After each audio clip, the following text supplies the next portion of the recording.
What is up, AN Nation? Back again with another mouse review. I know it's been a long time coming. I think it's been quite a few months. Today I'm going to talk about the Razer Viper V4. I have been actually been loving this mouse so much recently. It's been my main driver for quite some time, and it released right around the same time as the Logitech Super Strike, which is what everyone has been talking about, and it's a mouse that's been consistently been selling really well, purely because of its haptic feedback, how you can change it, and its magnetic activation, which makes it on paper the fastest click latency anywhere else. But today we're not talking about that. We're not gonna glaze that mouse. We're gonna glaze this mouse because it's not going for any fancy improvements. It's just been a consistent quality of life improvements, and also just like click experience overall, since we're on the fourth iteration of the optic clicks from that are made in house. And so like right off rip, this mouse just feels significantly lighter than the rest of them. Granted, I haven't used a Viper mouse since the Ultimate, which is many years ago. Obviously, this weighs nearly 69 grams, as opposed to 49, 50, depending if you got the black or white variant, which is really funny. It's a 1 gram difference. The shapes have not changed really. It's just more about the click design. If you notice on the Ultimate from years ago, it's doing like a V cut, while this one is a more symmetrical basic outline of where your fingers are supposed to be, because this is mainly supposed to be like a fingertip mouse.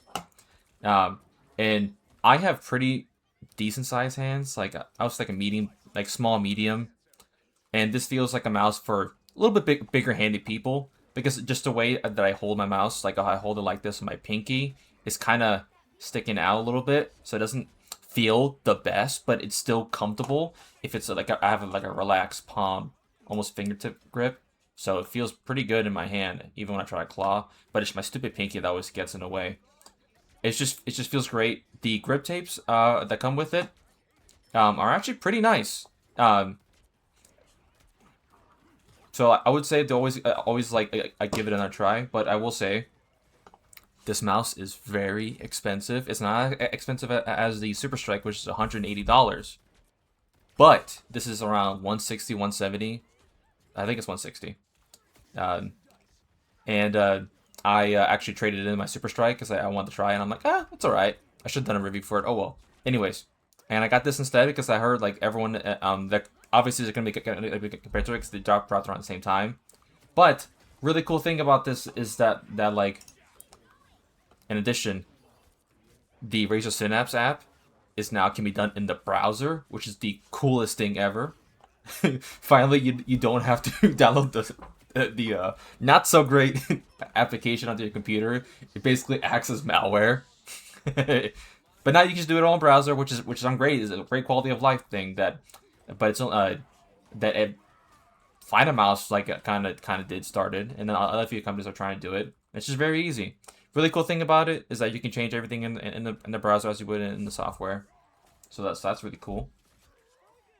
But I will say, if you're looking for a new mouse, I would highly recommend this one, purely because like, it just feels great. The coating on it feels high quality, but and like there's no rattling or anything when I shake it.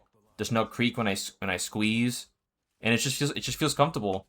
And I know some of my friends and some people have a little bit bigger hands than I do. I think this would be an excellent fit for them, and it's just a comfortable all around mouse. My only gripe with this mouse, other than the price, it being too much, is that the clicks sound awful. This is not a office mouse by any means. It is only for gaming, and if you have a headset or you're wearing something where you just hear the game, whatever, you don't hear the clicks. So let me give you a sound test.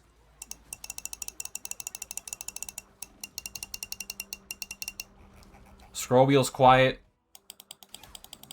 That was the scroll wheel click. Fine. But just the basic clicks are just sound awful. So that's my only gripe with it. Everything else feels great. The skates the default ones are fantastic, and I've been using it on my glass pad. It's completely fine. Sure, they're gonna wear down eventually, but most people don't use glass, and I don't recommend glass pads. And again, this is a PSA again. Do not buy this mouse just because it uses a higher pulling rate. You do not need anything higher than 2,000. In all honesty, you just need 1,000, because it will give you an advantage, but it is fractions upon fractions of a second of a response time.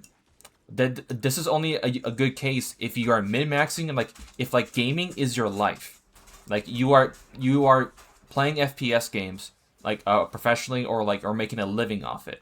This is the only case, because obviously you want to get the best, you want to get the most advantage out of anyone to win the game, because you're competing for money, or for content, or what have you. I would only recommend using the higher pulling rates. I recommend never to use anything higher than 4,000, because if you're at 8,000, it uses around 35 to 45% of your CPU consumption, which is insane, which tanks your performance, everything. Because we're just not there yet, because you must give it so much information for it to be at an 8K pulling rate. And 90% of the time, you're not going to be using that, because most people who play FPS games are going to be around 4,000, I would say about 400 to 1,600 DPI. And more sparingly, I would say 800 DPI, I think, is a good average for FPS gamers. 400 is probably what a lot of people do, especially in games like Valorant, Counter-Strike, things like that. But the reason why I say that is because pulling rate, for it to actually work, is that the mouse needs to send the information to the sensor, which is a cute little ball, which this sensor tracker sends the information to the computer. So there's a bit of a latency, but you must give it enough information for it to process it. So what I mean by that is that to give it more information consistently, you would have to, for example, if you're playing at 400 to 800 DPI, you gotta swipe your mouse so much for it to gather enough information based on your DPI, for it to feed it and to be like, okay, I need to initiate a higher pulling. Just because you set your mouse to 2K or 4K pulling rate does not mean that it's always going to be on that. You must meet the threshold for the pulling to use it. So people typically you basically do this for it to reach whatever depending on DPI, 400 to 800 is what I was saying. I switched to I was at 800, now I'm at 1,600, because I wanted to see if it did anything with it, and honestly, no. It's granted, I don't play much shooters anymore. So that might be the case for me, but it could be the case for differently. How you might see progress, or it's all placebo. Honestly, it's probably all placebo. Let's be honest here. So since this, the reason why I swapped to 1,600 is because I wanted to see, because I've been using this mouse at 2K, 4K pulling rate, and the fastest way to give it that information is higher DPI, because you're feeding it more dots per inch on so it requires less time if you were on 400, where 400 you have to do this, while 1,600 I can just do this. Hopefully that makes sense. There are other reviewers that explain it so much better technically. I'm just a dumbass on the internet with a shitty camera. Yeah, this thing's so bad. Anyways, I started using 600 DPI because it's the fastest way to get to feed it the information more consistently. I don't have to make such big movements. I can just play normally, and then that would make it operate at 2K pulling rate, which gives you a faster response. But it's really cool seeing how this mouse it still performs pretty on par with other mice on the market. In all honesty, it's just I like Razer's take on just making minor adjustments, but just making it overall better. It doesn't make sense if you have the V3. It's no point to get this. Sure, it weighs a few grams less or whatever, but that doesn't matter. They're usually about the same. As for me, it is a difference if I've never used a Viper product. or like, or if one on one. last one you've used is like the Viper Mini or the Viper Ultimate, Right. which is my case, is the Ultimate. I've had it for like 5-6 years. All right, so here is the software in the browser. If we go over like the hypershift, we can see that like we can add macros to this, which is really cool. And on your little hockey puck that we have that I displayed earlier, you can change like what each LED represents. I just kept it normal because like I don't really care until the battery. But you need to put 3 on there. We go over performances where you can change your DPI, polling rate. I have mine at 1,000 right now because some games kind of are wonky. Another thing I'd like to bring up is that I would highly recommend checking which games your mainly drivers, like what you play, because the game engine may not support higher polling rate. It just tanks and starts your game. Like I noticed that in League of Legends. Granted, it's an old engine, so anything higher than 1K, it just breaks. Same as Marvel Rivals for some of you. So always just play around with it. And then this is just power mode, wireless saving, sleep mode. Mouse mic calibration, I wouldn't touch this, but if you want to explore with it, it's really cool. The tracking out of the box is pretty solid. This is just a lift off distance, which is totally fine. And then yeah, we get the dynamic sensitivity. I recommend to not touch it because it's by your sensitivity curve. It's just another way for mouse acceleration, which you do not need to touch at all. Do not touch that. Always turn off in your Windows settings, because that will just mess up your aim completely. If you don't know how to do that, just go to mouse settings, enhance pointer precision, have it off. That's it. Anyways, with rotation, back to the case of this. Some people hold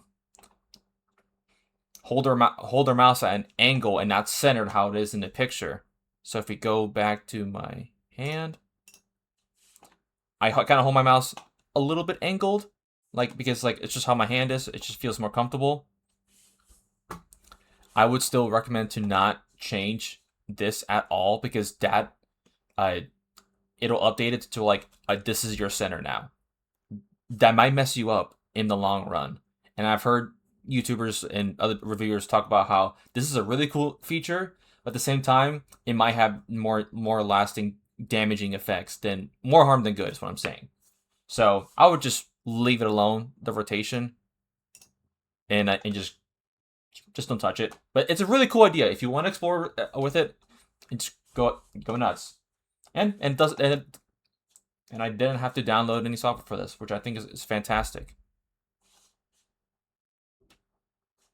That's gonna do it for the Razer Viper V4. Main takeaways: it's super light, 49 grams for this model. Black one weighs 50 grams, or I have I'm it just mixed stuck up. on cams. It's I 1 can't gram get difference. Who out cares? from under this desk. Very light, and if you haven't used any of there you the go. on the Viper lineups, this is a great start. It doesn't make sense if you own the V3. So, but the main problem is the clicks are so damn loud. So just keep that in mind. As and one here. It is on expensive. on It's $150. So that's a lot of clams, a lot of cheddar. So just keep that in mind. I'd wait for a sale, or you can just get the Viper V3, which is both on and a little better build quality, I would say. It just feels a little bit better, but planting it's on still pink. solid. On pink. Planting on pink. Yeah. Please leave a like, comment. Call me trash. Say that the G305 is still the best mouse ever made. Give me your takes. My favorite mouse of all time is still the Sally's too. This is a 3D printed one that's 13% smaller. There's no way. Anyways, like and sub, please. You guys are What the fuck fantastic. with that bullshit, I love all man? the nation. I love all the fans. Thank you.